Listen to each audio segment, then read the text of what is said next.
What is up, everybody? This is Craig from 9V Games.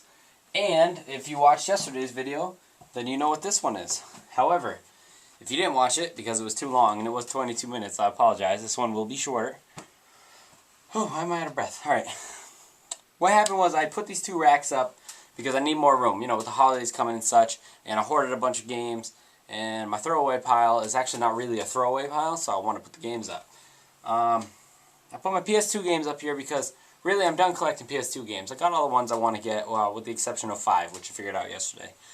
And subsequently, the PlayStation 2 titles do not fill up the entire rack, so I'm going to attempt to put my regular Xbox games on here because I'm also done collecting those. Hopefully they fit. If they don't fit, you're going to witness me making an ass out of myself. So let's give it a try. As normal, I'll just give like a quick rundown about why it deserves to be in my collection. I'm going to try and do this really quick. Really quick because I'm hungry and I did the last one. You're seeing it 2 days apart, but I really did it. And once again, not in alphabetical order. X-Men Legends 1 and 2. Great dungeon crawlers. Like I said when I picked them up and did the pickup video, I don't care what anybody says, these are dungeon crawlers. They're fun co-op. My wife does enjoy Ultimate Alliance, and that's where Ultimate Alliance came from, was here. She puts her movies in my games, it's weird. Soul Calibur 2. Everybody should have Soul Calibur 2 on Xbox, and they should have Soul Calibur 2 on GameCube. Because the GameCube version is obviously far more superior because it has a Link. But Spawn's pretty badass too, especially if you like big characters. Phantom Dust. Phantom Dust was one of the greatest games on the Xbox, I think. It was like a card-style RPG, action RPG. It was a battle game, card battle game, except you didn't actually use cards to battle. It's hard to explain. The concept is really crazy. I might actually go and do like a game overview for that. You basically like collect powers and you go into a battle with someone, and it's like a full-on battle. And you run around and you use those powers, but you have to select your offload before you actually go into the battle. It's pretty crazy. It's a lot of tactic. Not a lot of people bought it. It was an awesome game. Magic Battlegrounds. I bought this just because I played it back in the day. It's also a dungeon crawler. Pretty decent. I mean, if you like Magic, Magic was a big part of my life and what I was involved with at certain points of high school. I wasn't a super big Magic the Gathering player. Just some of the people I hung out with played Magic, so a lot of it rubbed off on me. I did own Magic cards, but I wasn't a tournament junkie or anything like that.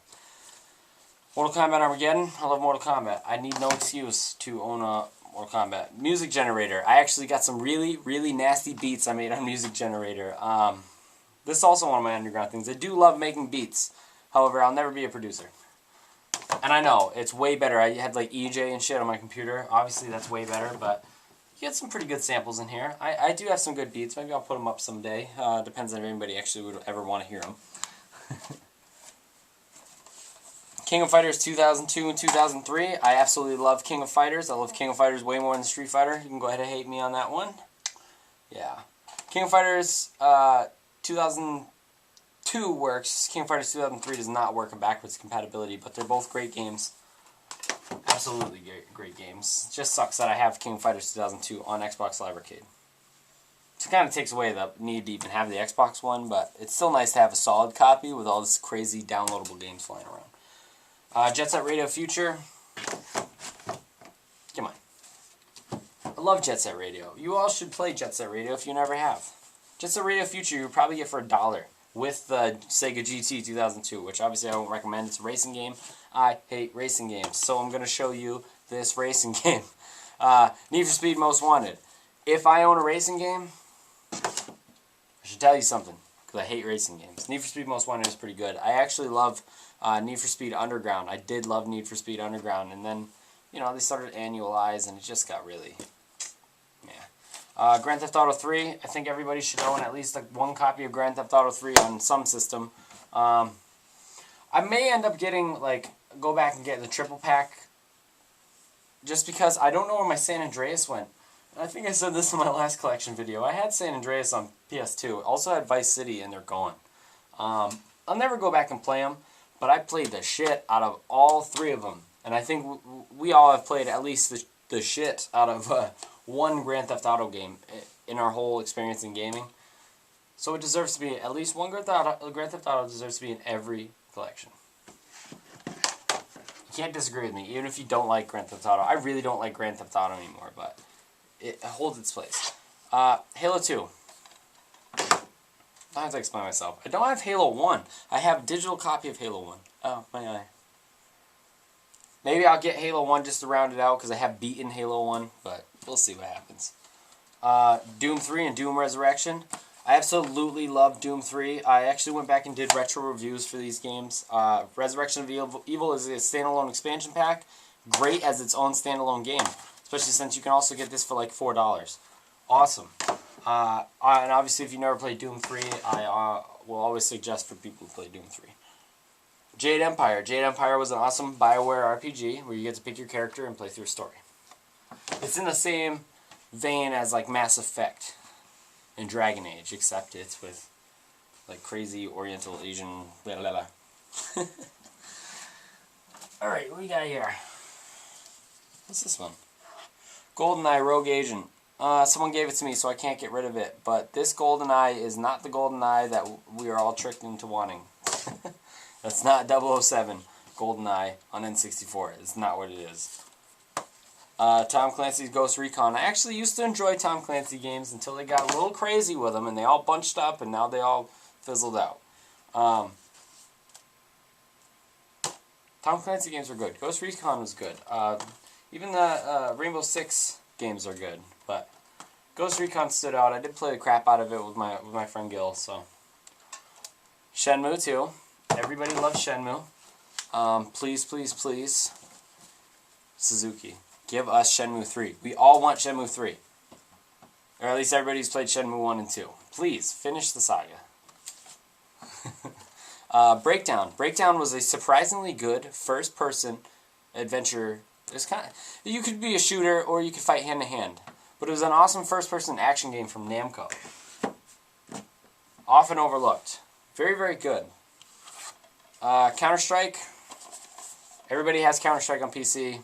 If you like Counter-Strike, obviously. Everybody has it on PC. I have it on PC. But I also like to have a hard copy of a game. So I have a hard copy of Counter-Strike. People are like, why do you even have it on Xbox? Well, you know what? I'm a bigger fan than you then, because I have it on PC and Xbox. Shut your face. Conker's Live and Reloaded. Conker's Bad Fur Day. Redone for Xbox. I mean, you can't play the online component anymore, so that's not worth it, but Live and Reloaded. Conker's Bad Fur Day was an awesome and hilarious game, and I think that if you never played it, you should go back and play it. It's really good. Demon's Stone was a third-person action hack-and-slash game. It was okay. You know what I mean? I played it. I don't know if it's collection-worthy, but what am I going to do with it at this point? Give 50 cents for it? Sell it? This should be framed. That was Elder Scrolls Morrowind. I just did a video about that yesterday. Well, 2 days ago for you guys. Go back and watch that if you want to. I asked for a remake on that. Just an upgrade. Fatal Frame 2. I actually want Fatal Frame 1 Director's Cut. That's the one game for Xbox that I don't have I would actually like. Fatal Frame 1.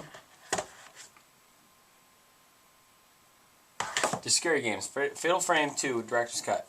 This is a pretty freaky game. Especially since there's something really creepy about Japanese kids. I don't know why. Especially twins. Fusion Frenzy. I don't own this for me. I own it because my wife actually likes Fusion Frenzy. However, Fusion Frenzy is so bad that that's the reason I don't own Fusion Frenzy 2. Keep that in mind. And Sonic Mega Collection. Because no one can ever have enough Sonic games that have been regurgitated over and over and over again. Not even me. And I love Sonic. I do. Look at that. I got room. You know what that means? I got room for about 7 more games, and that's just about what I need to complete these two. So I'm going to leave it like that. It looks horrible right now. It looks horrible. It's going to piss me off. I need to put something there. Oh, give me something. Oh, give me something. Oh, look. That's too heavy.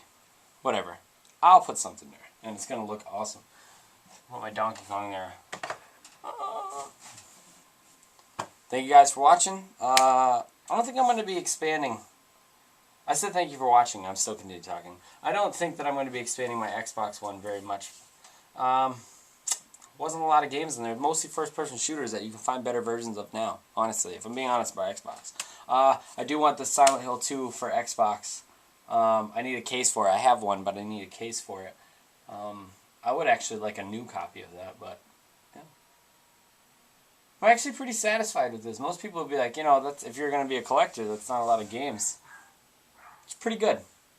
I do enjoy it. So, thank you guys for watching.